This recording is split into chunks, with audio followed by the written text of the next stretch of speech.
Good evening, everyone, and welcome to our weekly personal development webinar.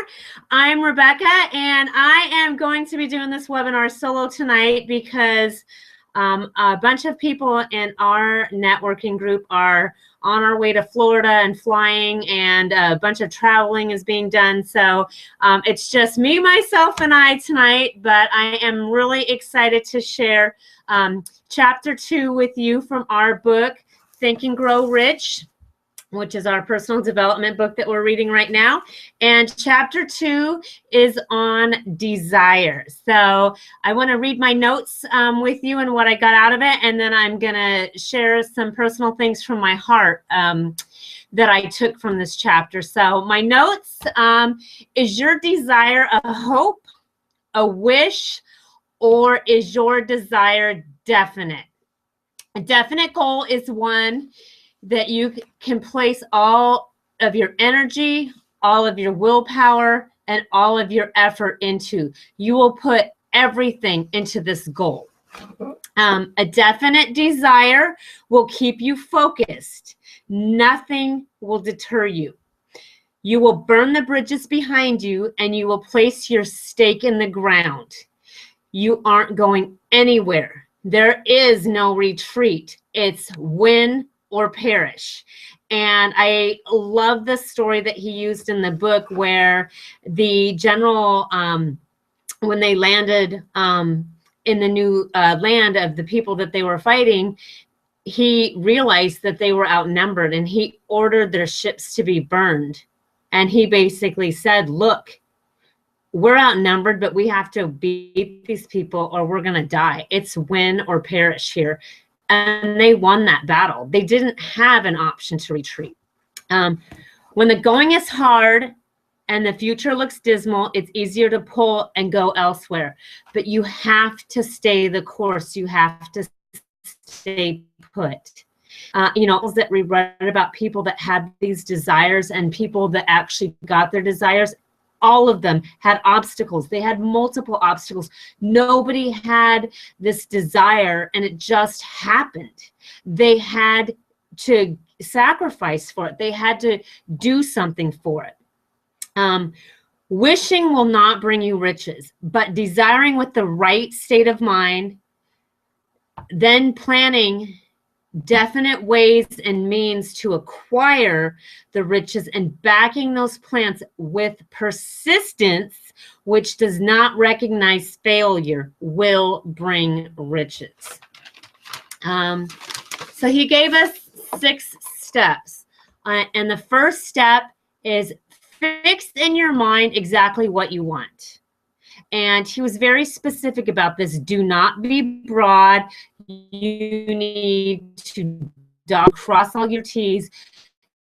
You need to acknowledge this is specifically what I want. You need to determine exactly what you intend to give in return for the riches you desire. There is no such thing as something for nothing. You're going to have to make sacrifices. You are going to have to put in effort to get what you want. You're going to have to stay the course to get what you want. Establish a definite date when you intend to possess the riches you desire. If you don't have a deadline, it's a wish. If you have a deadline, it's a goal. It's a desire. Give yourself a deadline. Number 4, create a definite plan for carrying out your desire and start now. Ready or not, here I come. If you wait till you're ready, you're going to wait and wait and wait and wait. You're never going to begin. You just need to start now. Put it in writing. In your head, it's just a dream. Written down, it's a goal.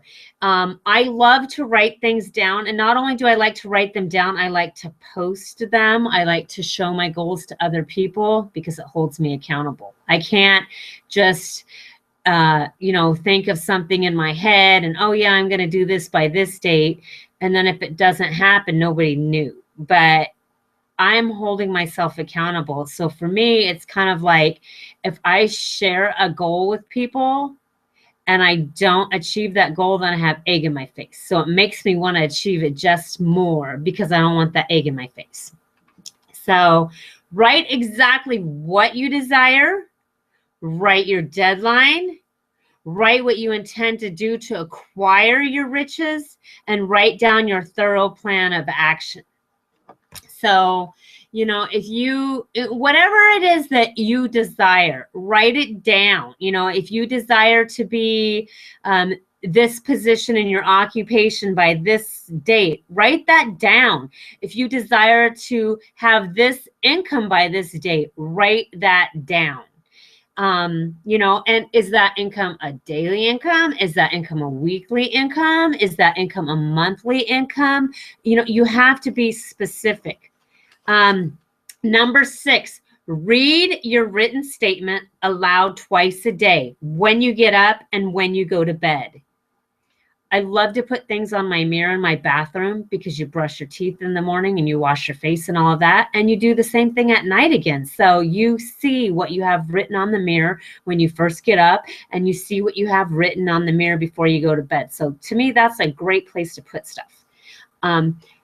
When you're reading this, you need to see it, you need to feel it, and you need to believe yourself that you're already in possession of this desire. These 6 steps are necessary for you to attain any definite goal.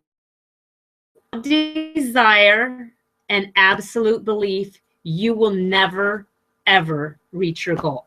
I'm going to say that again because that is so important. Without desire and without absolute belief, you will never reach your goal. I cannot want it for you. You have to want it for yourself. I can believe in you to the moon and back, but you have to believe in you. You have to have that belief that you can achieve that goal, that you are worth that goal, that you absolutely, it's not a want, it's a I need to do this. Those who are afraid, oh wait, I skipped on. Hold on one second. To win, you must possess the definiteness of purpose, the knowledge of exactly what you want, and a burning desire to possess it. Those who are afraid of new ideas are doomed before they even start. If you don't believe in yourself, if you don't have absolute belief, you're doomed before you start. If you don't have that absolute desire to attain this, you're doomed before you start. You have to be able to think out of the box. You have to be open-minded. Success. Okay, wait a minute. If your goal is right and you believe in it, do it. Just do it. Just go for it. Success requires no apologies. Failure permits no alibis. Every failure brings with it the seed of equivalent success. Thomas Edison failed over 10,000 times before mastering a lamp operated by electricity. But he had a definite desire. He knew exactly what he wanted. He had a time frame. He had it all written down. He told people about it. He was not going to give up until it happened. He did not care how many times he failed. And I appreciate electricity. I appreciate it very much. And I'm thankful that he didn't give up after 9,468 times of failing. I'm so thankful that he kept going over another 500 times. Practical dreamers do not quit. They just keep going until they get what they want, because dreams are the seedlings of reality. Everything starts with the dream, and then it becomes desire, but it starts with the dream. The world is filled with an abundance of opportunity, and it's so interesting to me to read this book that was written in the 1930s, just when they were coming out of the Depression, and to see where they were and where we are now 80 years later. And all the opportunities and all the things that have changed in the world over the last 80 years. And to just think, what are the next 80 years going to be like? What are the next 20 years going to be like? You know, so the world is full of opportunities. A burning desire to be and do is the starting point to take off from. Remember, almost all successful people face many heartbreaking struggles before they arrive. Helen Keller, I mean, we've read so many incredible stories about people in this book, and reading the author's story about his son and his hearing problem, that was amazing. That just touched my mama heart so much. I can't imagine having a child born without ears, but he just wouldn't accept that his child wouldn't hear, and he just wouldn't accept that his child wouldn't speak, and he was going to do whatever it took for his son to speak. He would have given his son his ears if it was possible back then for his son to be able to hear. He would have done whatever it took as a father to have his child have what we have. You know, and Helen Keller, she's another example. She's proof that no one is ever defeated until defeat has been accepted as a reality. If you don't want to be defeated, don't accept defeat. None of these people accepted defeat, even though they had failures and even though they had struggles. They did not accept defeat. They were like, you know what? Oh, well, I will jump over this obstacle. I will find a way to get over this mountain, and I am going to make it happen. If you have kindled in your mind the fire of hope, faith, courage, and tolerance, all else that you need will come to you when you are ready for it. And if you do not have that burning desire within you, you're not ready for it. There is a difference between wishing for something and being ready to receive it. You aren't ready until you believe you can acquire it. So again, that goes back to that self-belief.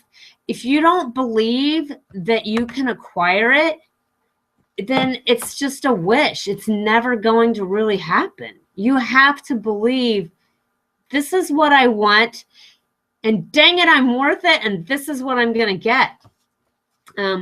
It requires the same effort for you to aim high in life as it does to accept misery and poverty.